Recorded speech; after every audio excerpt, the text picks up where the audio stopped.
வணக்கம் சார். வணக்கம் வணக்கம். இப்ப சமீபத்துல சார் தொல் திருமாவளவன் ஒரு 2 விதமான புது விஷயங்களை பொது மேடைகள்ல அம்பலப்படுத்தியிருக்காரு. என்னங்க சார்?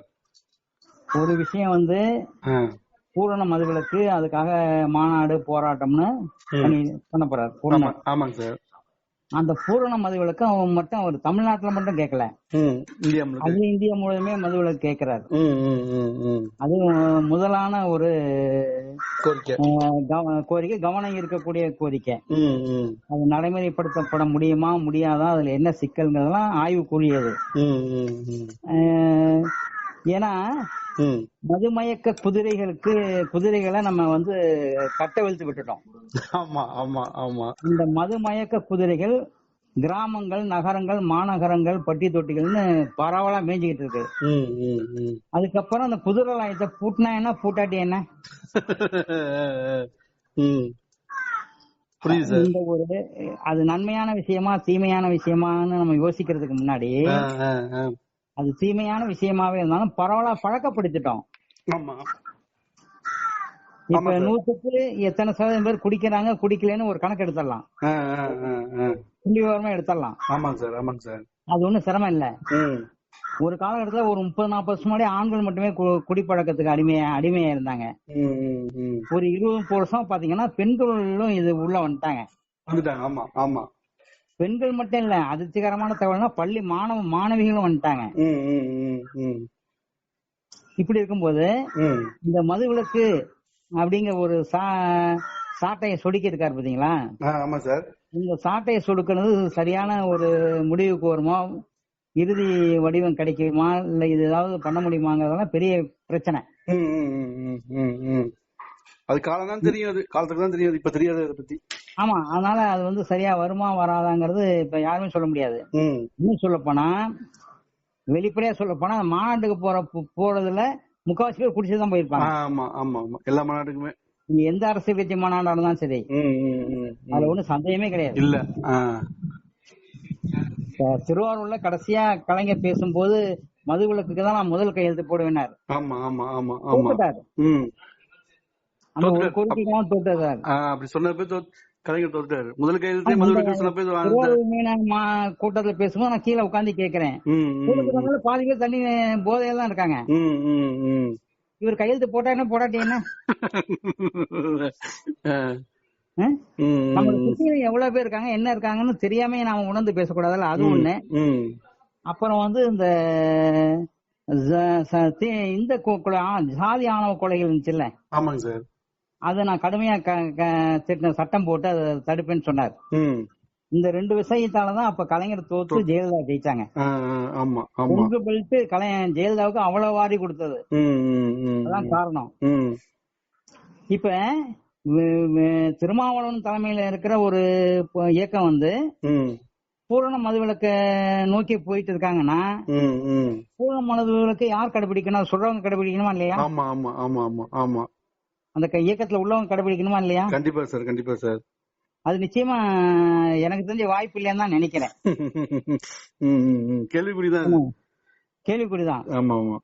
அதுக்காக நான் வந்து இந்த மதுமயக்கம் கோரிக்கை தப்பு நம்ம சொல்ல முடியாது. கோரிக்கை கேட்கறது தப்பு கிடையாது, சொல்லலாம். அதை அதுக்குண்டான சூழல், அதுக்குண்டான சமூக அமைப்பை நம்ம ஏற்கனவே ஏற்படுத்தி இருக்கணும். இப்ப இல்ல, ஒரு 20 வருஷம் பூர்ண மதுவிலக்கு கொடுக்க முடியாது. நம்ம ஒரு சசி பெருமாள் போல ஒரு 1000 பேர் கிளம்பி இருக்கணும். அதுக்கு ஒரு சசி பெருமாள் பத்தாது. இல்லையே, 1000 சசி பெருமாள் கிளம்பி இருக்கணும். அது போல இது நிறைய விஷயம் இருக்கு. ஒண்ணு அதுல அது ஒரு கோரிக்கை. சரிங்க சார். இன்னொரு அருமையான கோரிக்கை என்னன்னா, ஆட்சி அதிகாரத்துல பங்குங்கிறார். அது ஒவ்வொரு கட்சி ஆரம்பிக்கிறவங்களுக்கும் உள்ள கனவு, அது ஆசைதான். சினிமா துறையை பொறுத்தவரைக்கும் SSR முதல் கொண்டு நம்ம கருணாஸ் வரைக்கும் கட்சி ஆரம்பிச்சவங்க இருக்காங்க. டி ராஜேந்திரன் முதல் கொண்டு, பாக்யராஜ் முதல் கொண்டு, சரத்குமார் முதல் கொண்டு, அவரோட நெருங்கிய சொந்தமே வந்து முதல்வரா பாக்கணும்னு கனவு கண்டான்னு சொல்லியிருக்காரு. அதுக்குள்ள அவரு தான் ஆரம்பிச்ச கட்சியை கழிச்சிட்டு இன்னொரு தேசிய கட்சியோட இணைஞ்சிட்டாரு. ஏன்னா இப்படி இருக்கும்போது ஒவ்வொரு இயக்கமும் ஆரம்பிக்கும் போது அவங்க ஆட்சி அதிகார பங்குங்கிறது ஒரு கனவு உண்டு, லட்சியம் உண்டு. ஆனா அதை அடைய முடியுமா முடியாதாங்கிறது மக்கள் தானே சொல்லணும். ஆமா, மக்கள் தான் சொல்ல. அந்த ஒரு இயக்கத்துல சார்ந்தவங்களோ இயக்க தலைமையோ முடிவெடுக்க முடியாது. அப்படி பார்க்கும்போது தமிழ்நாட்டை பொறுத்த வரைக்கும் இவரை புதுசா யாரோ இவரை வந்து கிளப்பி விட்டுருக்காங்க. இத்தனை நாள் அவர் கேட்கவே இல்லையே, பேசுறத பத்தி. தமிழ்நாடு சட்டமன்றத்துல விடுதலை சிறுத்தைகள் எத்தனை எம்எல்ஏ இருக்காங்க? நிறைய எம்எல்ஏ காங்கிரஸ் வச்சிருந்துச்சு. அப்ப வந்து கலைஞர் முதல்வர் மைனாரிட்டி திமுக அரசுன்னு ஜெயலலிதா கடுமையா விமர்சனம் பண்ணாங்க. அப்ப நிறைய எம்எல்ஏக்கள் கொஞ்சம் கூடுதல் எம்எல்ஏக்கள் துணையோட தான் திமுக ஆட்சி புரிஞ்சது. ஆமா, அப்ப 100க்கு கீழே தான் டிஎம்கே எம்எல்ஏ இருந்தாங்க. அப்படிங்கும்போது அப்ப கடுமையான விமர்சனம் பண்ணாங்க, கண்டனம் பண்ணாங்க ஜெயலலிதா. இது வந்து மைனாரிட்டி திமுக அரசுன்னு. ஆமா.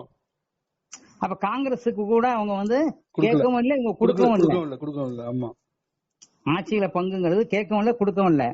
ஆனா அவங்க ஒரு டிமாண்ட் பண்ணிருந்தாங்கன்னா ஆட்சியை காப்பாத்திக்கிறதுக்காக கலைஞர் வந்து காங்கிரஸ் வந்து மத்தியில் சேர்த்திருக்கணும், சூழ்நிலை உருவாகி இருக்கும்.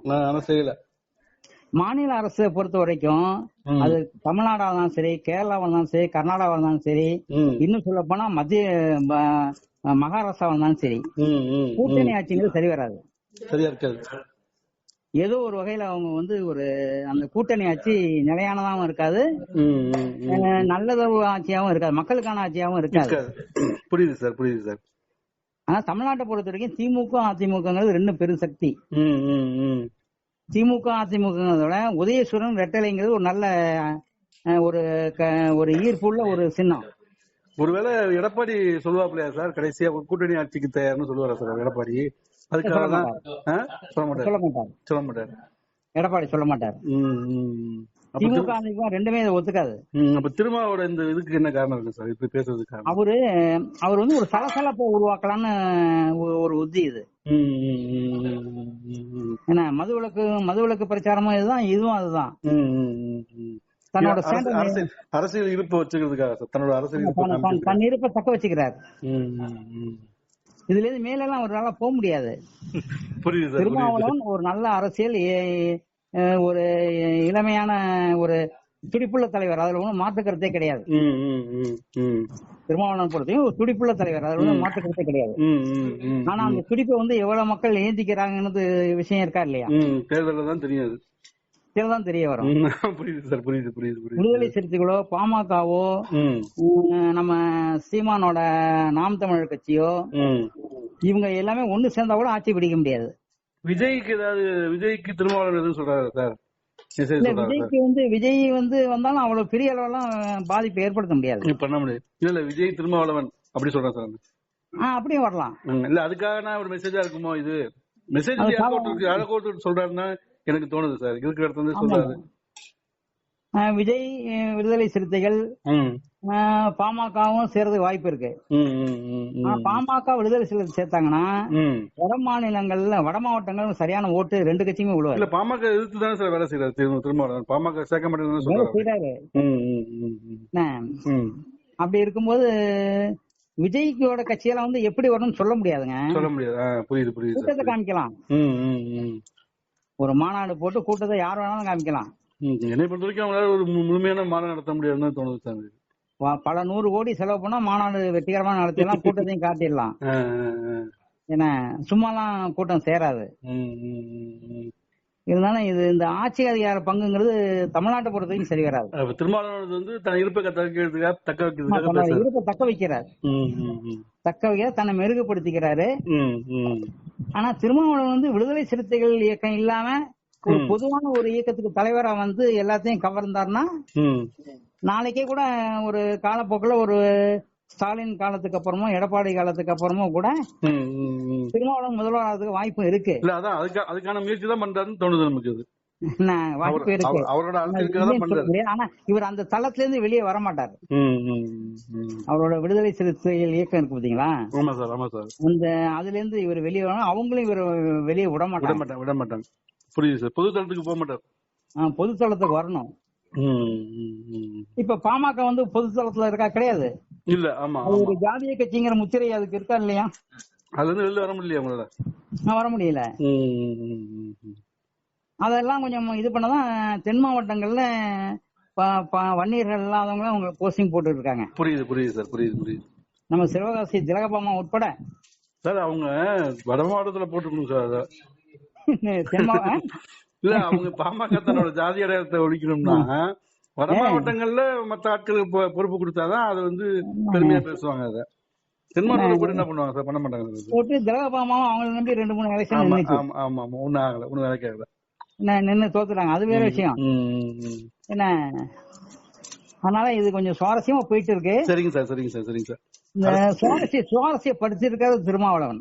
அவ்வளவுதான், வேற ஒண்ணு இல்ல. ஆனா தேர்தல் ஆரம்பிச்சுட்டாரு திருமாவளவன், அவ்வளவுதான். இது வந்து சுவையானதா சுகமானதாங்கிறத மக்கள் தான் முடிவு பண்ணணும். சரிங்க சார், சரிங்க சார். என்ன ஆனா மக்கள் தெளிவா இருப்பாங்க எப்பயுமே. சரிதான் sir. Okay okay okay, thank you sir, thank you.